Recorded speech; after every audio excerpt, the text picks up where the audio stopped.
अस्सलाम वालेकुम दोस्तों, कैसे हैं आप सब लोग। उम्मीद करती हूँ खैर खैरियत से होंगे। दोस्तों आज मैं आप लोगों के लिए लेकर आई हूँ गवार की फली की सब्ज़ी की रेसिपी।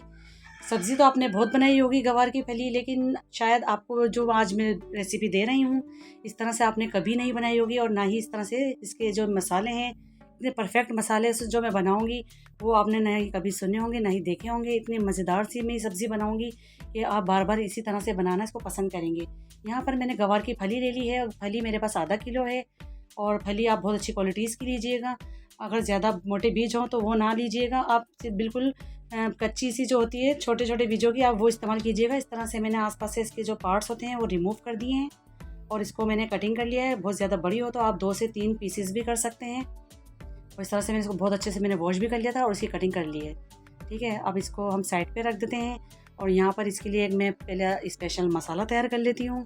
तो यहाँ पे मैंने इमाम दस्ता ले लिया है, और इसके अंदर मैं शामिल कर रही हूँ 6 लहसुन की कलियाँ। लहसुन आप भी ज़्यादा लीजिएगा, बहुत अच्छा फ्लेवर आता है इसके अंदर। और 2 इंच के टुकड़े मैंने अदरक के लिए हैं। 1 टेबल स्पून भर के मैंने साबुत धनिया शामिल किया है इसके अंदर।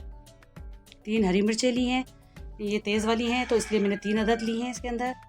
2 टेबल स्पून सफ़ेद तिल शामिल कर रही हूँ। अगर आपके पास तिल नहीं है तो आप भुनी हुई मूंगफली भी शामिल कर सकते हैं। और 1 टेबल स्पून इसके अंदर कोकोनट पाउडर शामिल कर रही हूँ। बस ये तमाम मसाले इसके अंदर चले गए हैं। अब मैं इसको मोटा मोटा सा कूट लेती हूँ। आप इसको बारीक बिल्कुल भी मत कीजिएगा, इसको सिर्फ मोटा मोटा कूटेंगे ही तो ही इसका जायका अच्छा निकल कर आएगा। तो देख सकते हैं मैंने इसको मोटा मोटा सा कूट लिया है। तो मैं इसको एक प्लेट में निकाल कर दिखा देती हूँ। तो ये इसको हम अब साइड पे कर देते हैं। अब यहाँ पर मैंने एक पतीला चढ़ा दिया है पानी का। पानी गर्म करने के लिए इसको रख दिया है। 5 से 6 मिनट तक मैं इसके अंदर ये फली जितनी भी है मैं इसके अंदर शामिल कर दूँगी। मीडियम टू लो आंच पे हम इसको 5 से 6 मिनट पकाएंगे। और साथ ही में मैं शामिल कर दूँगी 1 टीस्पून चीनी। चीनी से ये होगा कि इसका कलर ख़राब नहीं होगा, और इसके अंदर एक कसीलापन जो होता है वो भी ख़त्म हो जाएगा। बस इसको मैं थोड़ी देर के लिए कुक करूँगी, 5 से 6 मिनट के लिए, फिर दिखाती हूँ मैं आपको। तो ये देख सकते हैं माशाल्लाह से कितना अच्छा सा इसका कलर आ गया है, और बिल्कुल भी कलर ख़राब नहीं हुआ है। मेरे कैमरे की रोशनी में शायद आपको इसका कलर सही नज़र नहीं आ रहा, लेकिन इसका बिल्कुल परफेक्ट कलर है, कलर ख़राब नहीं हुआ है इसका। बस इतनी ही हमें चाहिए थी। इसको मैंने बॉईल करके इसको निकाल लिया है। ये देख सकते हैं बिल्कुल परफेक्ट इसकी लुक है अभी तक। अब चलिए इसको स्टार्ट करते हैं बनाना। बिस्मिल्लाहिर्रहमानिर्रहीम। यहाँ मैंने आधा कप तेल ले लिया है। तेल आप अपनी मर्ज़ी से ले सकते हैं, कम या ज़्यादा। 1 टीस्पून इसके अंदर शामिल किया है मैंने ज़ीरा। 1 टीस्पून इसके अंदर शामिल किया है राई दाना। और 1/4 टीस्पून इसके अंदर शामिल करूँगी अजवाइन। आप भी अजवाइन ज़रूर डालिएगा, अजवाइन से बहुत अच्छा टेस्ट आता है गवार की फली में। तो बस इसको मैं 30 से 40 सेकंड तक इसको मैं फ्राई करूँगी लो आंच के ऊपर। और याद रहे हमें मसाला जलने नहीं देना। बस इसको मैं थोड़ा सा फ्राई कर लेती हूँ। तो अब मैं इसके अंदर शामिल कर दूँगी 2 अदद मेरे पास दरमियाने प्याज थे, उसको मैंने बहुत बारीक से चॉप कर लिया है, वो शामिल कर रही हूँ। प्याज को मुसलसल चलाते रहेंगे हम, और याद रहे हमें प्याज को कोई कलर नहीं देना। जैसे ही हमारी प्याज थोड़ी सी नरम हो जाएगी तो मैं इसके अंदर 3 दरमियाने साइज़ के मैंने टमाटर लिए थे, इसको मैं शामिल कर दूँगी बिल्कुल बारीक चॉप करके। और इसको मैं भूनूँगी बहुत अच्छे से। साथ में ही इसके मैं पाउडर मसाले शामिल कर देती हूँ थोड़े से। तो यहाँ पर 1 टीस्पून लाल मिर्च का पाउडर शामिल कर रही हूँ, और 1/4 टीस्पून इसके अंदर हल्दी शामिल करूँगी। 1 टीस्पून नमक शामिल कर रही हूँ, या फिर नमक आप अपने टेस्ट के मुताबिक लीजिएगा। बस इसको हम भूनेंगे बहुत अच्छे से। और साथ में ही जो मैंने वो मोटा मोटा सा कूट के रखा है मसाला, वो भी शामिल कर दूँगी।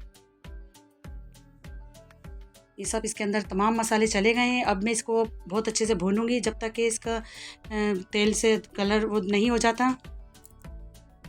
बहुत अच्छे से इसको फ्राई करना है। थोड़ा पानी डाल कर मैं इसको फ्राई करती रहूँगी। मसाले से तेल अलग होना शुरू हो जाएगा तो इसकी भुनाई हो जाएगी। ये देख सकते हैं बहुत अच्छे से इसकी भुनाई हो गई। थोड़ी देर मैंने इसको ढक दिया था।